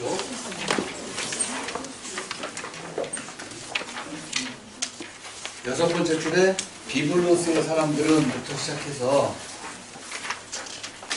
비블로스의 사람들은 매년 아도니스의 죽음을 애도하며 머리카락을 잘랐다. 맨 밑에 내려오면 역시 이제 또 그 아도니스가 숭배됐던 지역인 키프로스에서 아프로디테, 아스타르테 등의 명칭은 다르지만 이 여신의 성소에서 결혼 전 여자는 모두 이방인에게 몸을 파는 간섭이 있었던 듯하다. 이거를 이 책에서 어디서 보신 적 있죠? 네, 우리 책 42쪽에서 읽지 말고 다음에 하자고 얘기했을 때 보다 쪽수만 적어 놓으시고요. 집에 가셔서 한번 보도록 하세요. 42쪽. 그리고 원래 그 다른 책에는 이 두 가지에 대한 이야기가 상세히 적혀 있는 챕터가 있어요. 특히 그 성스러운 매춘, 그 다음에 그리스도 십자가에 매달 때 이야기 등등은 프레이저가 압력을 받아서 그 자기 책에다는 싣지를 못했다는 고백을 했습니다. 기독교 쪽에 공격을 하도 많이 받아서 이 사람이 반기독교를 얘기한 게 아닌데 그런 것들이 다 이렇게 해서 그 저쪽에서 넘어온 것들 중 하나다. 십자가에 매단 거라든가 그 다음에 매춘하는 거라든가 이런 것들이 얼마나 성스러운 거였는데 그런 얘기 하다가 많이 얻어맞았고 그래서 그걸 빼냈는데 읽어보면 재밌습니다. 옥스퍼드판에 900페이지짜리 옥스퍼드판에 그 얘기가 들어있습니다. 그거 읽어보시면 그리고 새로운 또 그리고 이제 2부, 3부는 넘어가도록 2장, 3장은 넘어가도록 할게요. 지금 뭐 모르는 내용도 많이 있고요. 그 다음에 내가 이걸 왜 알아야 되나 싶은 생각이 들어서 넘어가도록 하고요. 되면은 나중에 한번 좀 다시 좀 천천히 보도록 하고 이제 223쪽으로 가겠습니다. 여기는 일단 아도니스만 알면 되니까. 그래서 가기 전에 197쪽 한번 보십시오. 아도니스 맨 앞에 이 4부에 대해서 요약을 좀 해놨습니다. 그걸 한번 읽으면 이제 조금 이해가 좀 깊지 않을까 싶어요. 처음에 읽고 싶었는데 197쪽에 프레이저는 제3부 죽음하는 신에서 숲의 왕과 같은 신, 여기서는 이제 참나무의 신 유피터인데 그런 모습을 한 인간 왕들의 운명적인 죽음에 대해서 설명했다 했어요. 이제 이 4부에서는 신들의 죽음을 다루면서 숲의 왕도 뭐 신이니까 같이 이어진다고 아까 말씀드렸습니다. 식물의 신으로서 역할을 하기 위해서 신들도 온갖 위험 가운데 가장 인간적인 특징인 죽음이라는 위험에 놓인다고 말한다. 프레이저는 신들의 죽음에 대해서 아도니스 신화와 아도니스 숭배로부터 이야기를 시작한다. 고대 지중해 연안 지역의 사람들이 숭배했던 신 아도니스는 매년 죽음과 부활을 되풀이하는데 그는 그것을 가을에 죽고 봄에 소생하는 자연과 연관시켜서 다루고 있다. 아도니스와 숲의 왕이 연관되는 것은 둘 다 자연의 재생산력을 유지하기 위해서 죽어야 하는 운명을 가진다는 것과 불사의 여신을 반려로 가지고 있다는 점이다.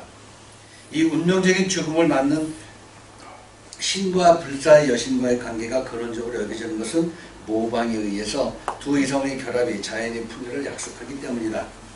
그리고 여신이 사랑하는 사람의 죽음을 한탄하고 봄의 그 탄생을 기뻐하는 것은 계절의 변화를 반영하고 있기 때문이다. 기막히게 요약을 잘 해놨습니다. 이 책의 큰 장점 중에 하나가 각 부의 것들을 잘 해놨습니다. 주술과 숲의 왕은 여전히 살아있고요. 역시 드라마의 주인공입니다. 아직도. 소설을 따지면 그 이제 주인공이 아직도 살아서 계속 활동하고 있는, 결혼도 했죠. 그러다가 이제 위기를 만든 거죠. 사탄으로 갈지. 예를 들면 우리도 살다가 IMF 맞고 심직하고 그 다음에 뭐 아내든 배우자가 병이 들고 막 슬퍼하고 그러듯이 이제 가장 본질적인 죽음의 문제를 이 페르세포네라든가 아도니스의 문제를 끌고 들어와서 설명을 하는 겁니다. 새로운 건 이제 없어요. 그리고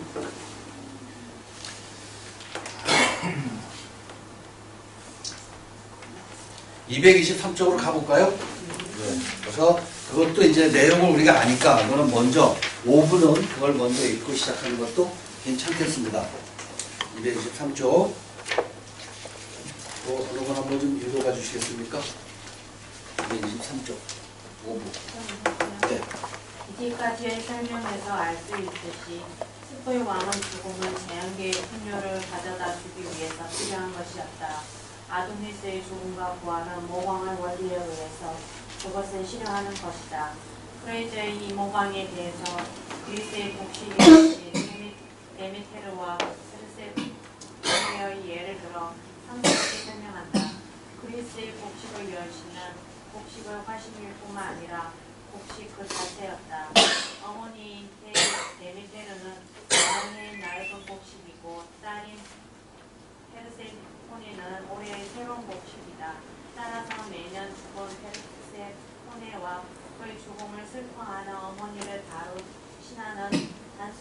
동화가 아니고 파종기와 수학계를 다룬 역사가 담긴 이야기다. 이런 종류의 신화는 세계 각지에서 찾아볼 수 있다.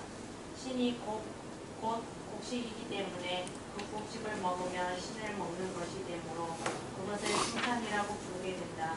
숲의 왕은 식물을 화신으로 간수한다면 이 관습과 비슷하다고 생각되는 관습이 내미에도 존재했고 거기에서는 인간의 모습을 띤 빵을 하나의 의식으로서 먹었다. 이 빵은 그 이전에는 왕을 나타낸다고 생각했었다. 그 왕은 이제까지 등장한 곡식을 다른 신과 동일하며 매년 수학기에 살해되었다고 여겼다. 고맙습니다. 네. 새로운 거 없죠? 그래서 이제 3분의 2를 통과하고 있는 이게 다음 시간까지 하면 마감이 되고 나머지는 이제 영화 7차에 이제 5분을 끝내고요. 그 다음에 8차에 영화를 2개를 보도록 하겠습니다. 그러니까 2개를 보는데 필요한 부분만 40분씩 해서 보도록 하겠습니다. 그 다음에 이제 9, 10해서 마지막 챕터 황금가지를 끝내고 그러면 이제 그거는 뭐 그렇게 제 생각은 그 전에 닥쳤던 이 장애물에 비해서는 여기 지방도는 됩니다. 고속도로가 뻥 뚫리는 듯한. 그래서 이렇게 끝을 맺을 수도 있구나라고 하는. 자, 2가지를 더 보고 가겠습니다. 이거 하고요. 이 이야기를 먼저 시작하는 게 좋겠으니까 이거 하고요. 그 다음에 아까 제가 궁금한 것 중에 하나가 바빌로니아 찬가. 그거는 못 찾았는데 데메테르 찬가는 이런 이야기들이 어디서 시작되어 있는지 원전은 찾을 수 있었어요. 그래서 그 중에 그게 한 500행 정도 돼요. 500행이면은 일리아드 오데세이 한 10분의 1쯤 돼요. 15분의 1 정도. A4 용지로 하면은 까뜩하게 해서 한 15페이지 정도 되는데 그 중에 한 5, 6페이지만 제가 이제 발췌를 해서 그래도 이거 공부한 김에 이런 것들이 어디서 나왔는지 이런 것들은 보고 가는 것도 좋을 것 같아서 했고요. 자, 이거 다시 보시겠습니다. 고맙습니다. 여기 끄는 게 나온다.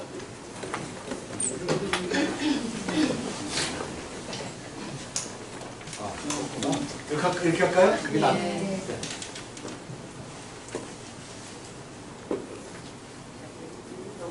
예.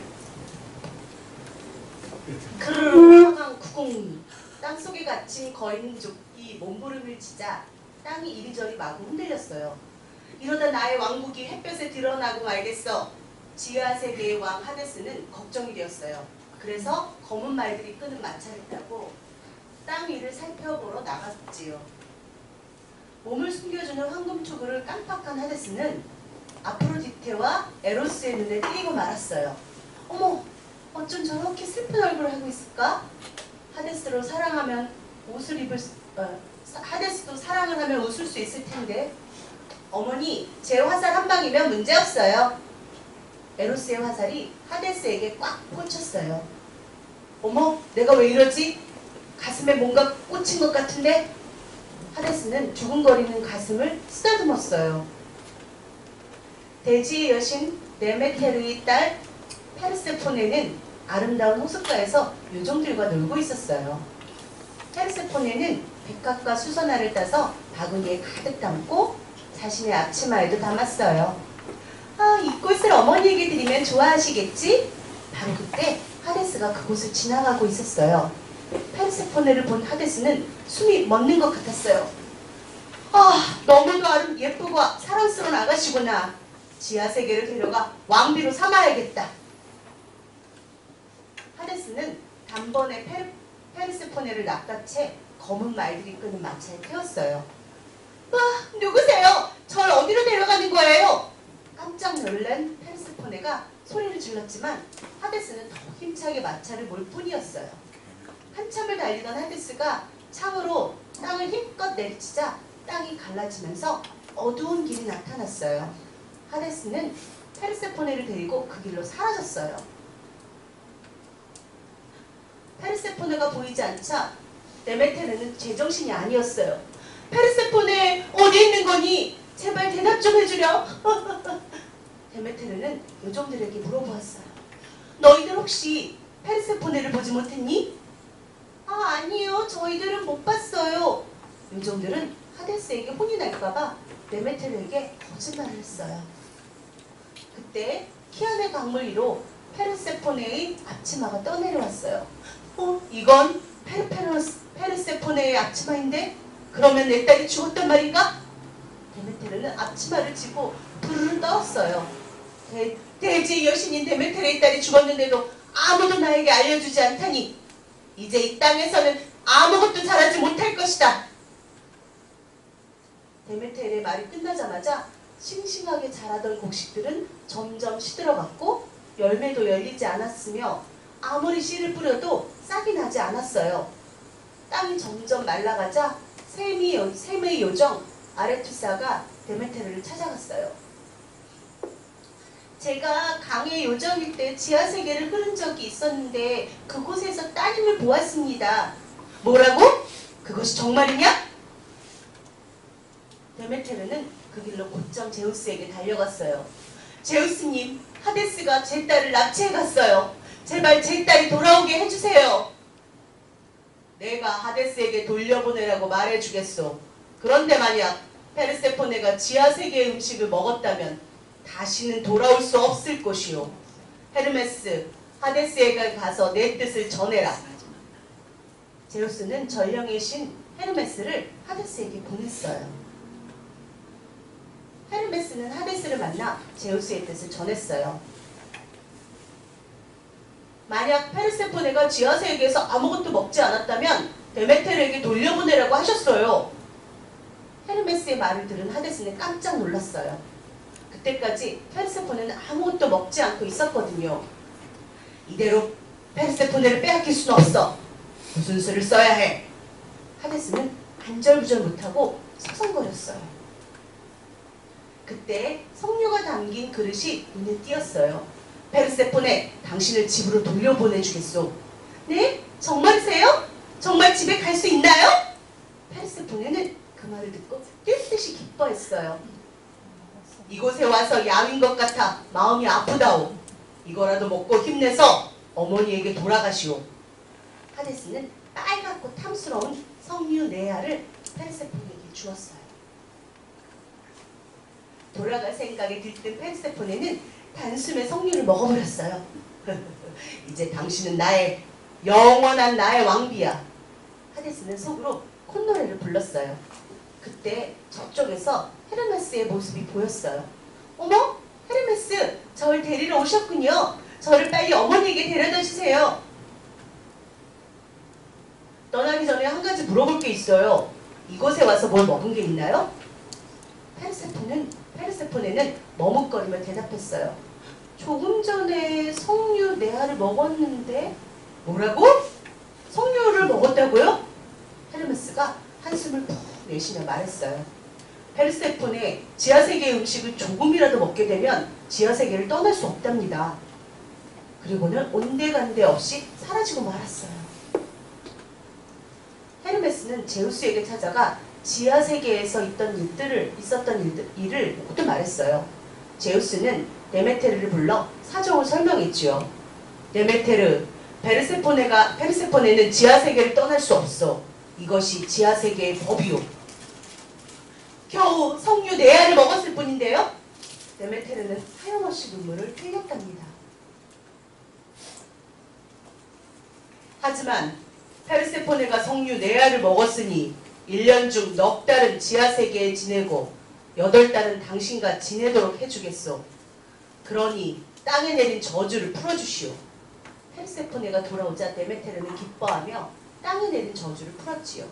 원래의 모습으로 돌아온 땅, 나무, 과일, 가축들 모두가 데메테르 여신께 감사의 기도를 올렸답니다.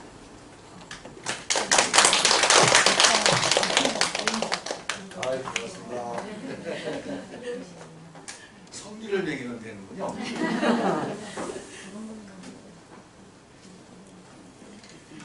이거의 원본이 된 이야기가 이제 그 데메테르 찬가인데요. 여기에서 지금 아마 그 원본을 보고 그걸 이제 줄이는 사람마다 조금씩 각색을 하지요. 내용이 조금씩 달라지죠.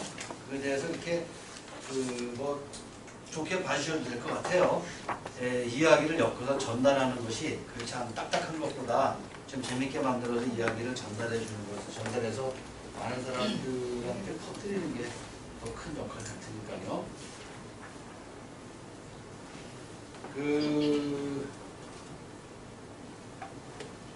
얘기가 주로 두 개의 기둥이에요. 이야기가 이거 하나하고 또 하나는 226쪽, 227쪽 좀 보셔요. 226쪽 맨 밑에. 맨 밑에 보면 거기서 데메테르는 노파로 변장하고 이제 딸을 잃어버리고 막 강화하는 거예요. 노파를 변장하고 처녀의 샘역 올리브 그늘에서 왕의 딸들이 아버지를 위해서 청동 항아리에 물을 길러오기를 기다렸다. 그 다음에 이제 딴두 줄, 세 줄밖에 없는데 이게 큰 부분을 차지해요. 원래 데메테르 찬가에서는. 그래서 여기서 이제 이 왕의 딸을, 어린 딸을 키워주는 역할을 해요. 데메테르가. 신이니까.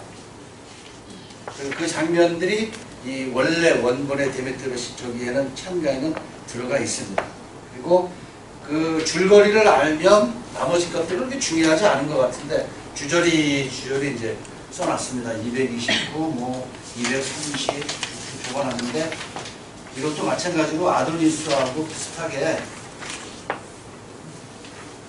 몰라도 좋은 이야기들을 많이 이렇게 해놓은 것 같아요. 뭐 비슷한 축제가 뭐 있었다 이런 얘기들이 별로 중요한 것 같지 않고 묘사를 하느라고 했는데 이 섬에 대해서 우리가 모르는 게 너무 많아서 아는 게 이렇게 묘사해놓은 거에 구체적으로 좀 안 들어와요.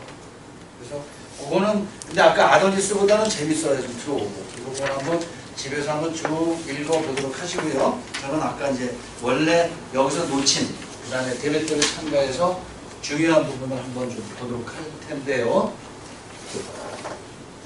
예, 끝나는 시간은 정확하게 맞췄습니다.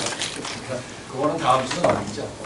데메테르 참가하고 그 다음에 이제 본격적으로 들어가는 게 이제 저기로 들어갑니다. 236쪽 유럽의 다른 지역에서의 데메테르가 어떻게 퍼졌는지. 곡식의 어머니하고 곡식의 딸인데 다른 전 세계적으로 어디서 퍼져서 어떻게 변형됐는지. 그 다음에 이제 제일 중요한 게 251쪽의 니티에르세스인데 이게 중요합니다. 책에서는. 이걸로 이제 끝마점을 하려고 하는 3장과 4장에서 니티에르세스도 일종의 데메테르 찬과 같은 거예요. 이건 언제냐면 지중해 지역, 소아시아, 페니키아 이쪽에서 불려지던 데메테르예요. 이거는. 그래서 이걸 소개하면서 끝이 내려고 하는데 이게 은근히 시간을 많이 잡아먹어요. 제가 지금 이게 들어가려고 지금 진입해 나가는데 지금 시간을 좀 들이고 있는 건데 끈들이고 있습니다.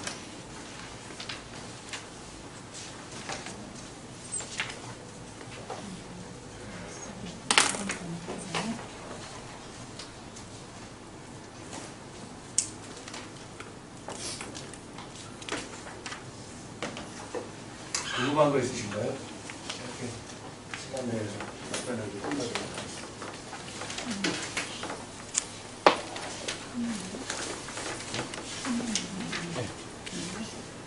지난번에 프린트가 하나요?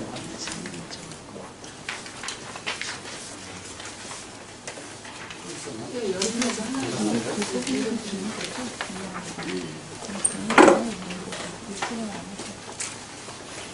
책이 없어서 참고하시라고 만들어주셨어요. 지난주에 봄의 한 주술이라는 주만 거 빠지셨어요? 한 주만 빠지셨어요? 네.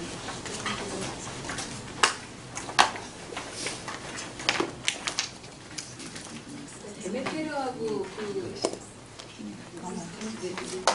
헤르세포네 아니 지금 다음 주에 할 니티에르세스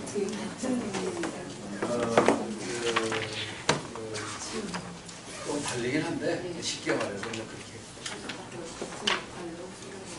비슷한 역할. 비슷한 네.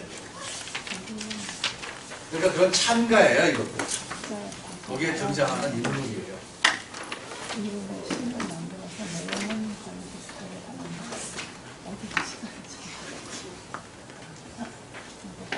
이제 수학기에 들어왔습니다. 가을로 넘어왔어요.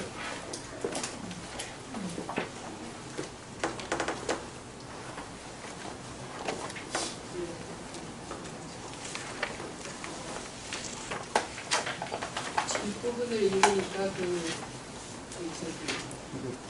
단순히 죽고 부활의 문제가 아니라 걸음을 준 것이 사람을 제물로 삼아서 때린 것 같다는 그런 예, 그런 얘기입니다.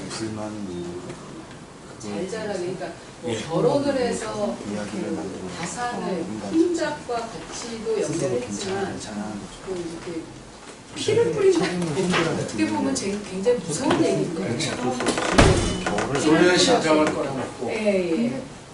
살을 버무려서 예.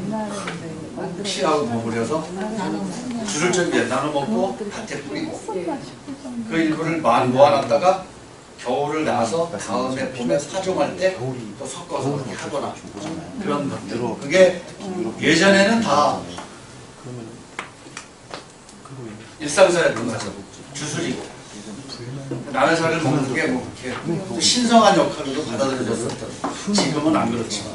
서로 교육하는 거죠. 근데 지금이야 뭐 지금 받아들여야 한다.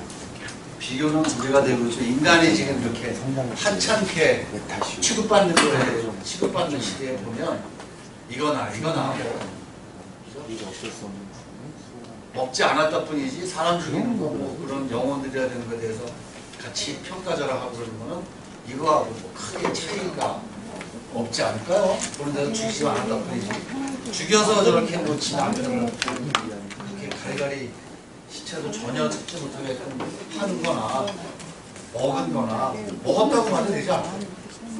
그런 얘기들이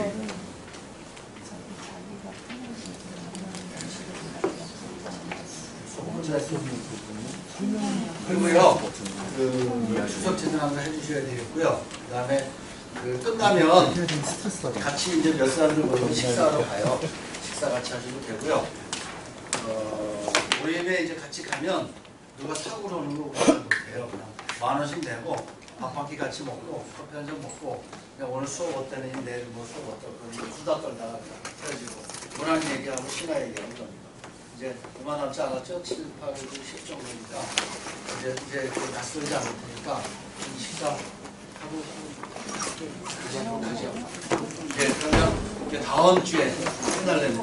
다음 주에 또 건강한 모습으로 뵙도록 하겠습니다. 나와주셔서 고맙습니다.